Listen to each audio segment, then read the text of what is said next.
Hey everybody, we went on a little bit of a field trip today. I'm actually here at Southland Nursery in Myrtle Beach. This is a plant that I just found out about. It's the ornamental sweet potato. Now a lot of you guys probably have grown sweet potatoes in the past, and you guys know a lot about it. But this is actually a variety that was developed for gardens, for decoration. Now, the cool thing is that a lot of people don't know about sweet potatoes is you can eat the leaves. These aren't like regular potatoes where they're poisonous. In Thailand and the Philippines, they actually use the leaves for stir fry. So not only can you eat the leaves, but you can also eat the sweet potatoes as well. Now, if you do any research about the ornamental sweet potato, they're going to tell you that you can't eat it, that it's bland, it's not really sweet. But the more I thought about it, what would you call a sweet potato that's not sweet? A potato. So I don't mind growing it. They're vigorous.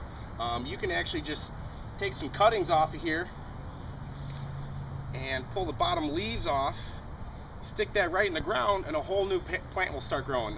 They're called potato slips. Now obviously you make cuttings for all different kinds of plants, but sweet potato works great. Now this here is the sweet potato vine hanging down here. I know there's a lot going on.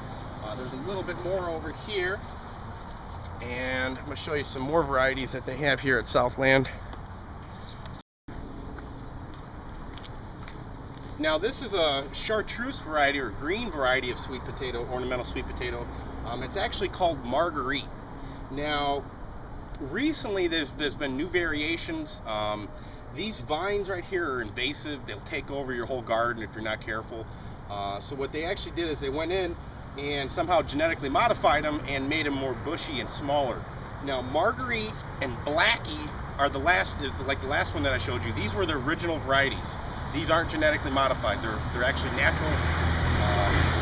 They're actually from the wild. That's how they were found in the wild. It was just like this. So this is a green variety, and I mean, if you look at, I mean, they'll really take over everything. Now, I'm going to be buying a couple of these. I'm going to be buying a green variety and a purple variety for my house. Hopefully it'll fill in the spot where the cucumber was. Now, if you guys are watching, you're going to see the sweat completely dripping off my face right now. It's over 110 degrees today. This is probably a stupid idea to be making a video on a day like today, but it's the only time I had off, the only time you could come over and take a look at it. And they've actually got some growing wild over here I want to show you too.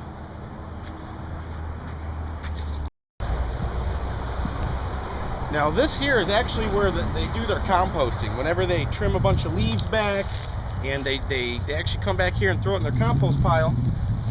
And they must have thrown some potatoes from the season before back here, because this whole patch right here, all this purple, is wild ornamental sweet potato.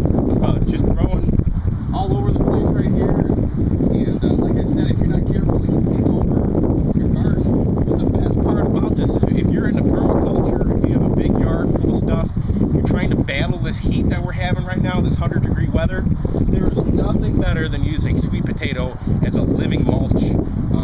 It'll cover up and spread out throughout your whole plants. It won't fight with your plants, but it'll protect the ground from getting too dry or too hot.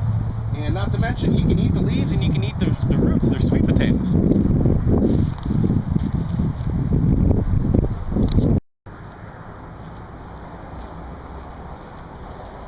Well guys, thanks for watching. I'm going to get myself out of this heat right now. I'm sweating like a pig. It's horrible.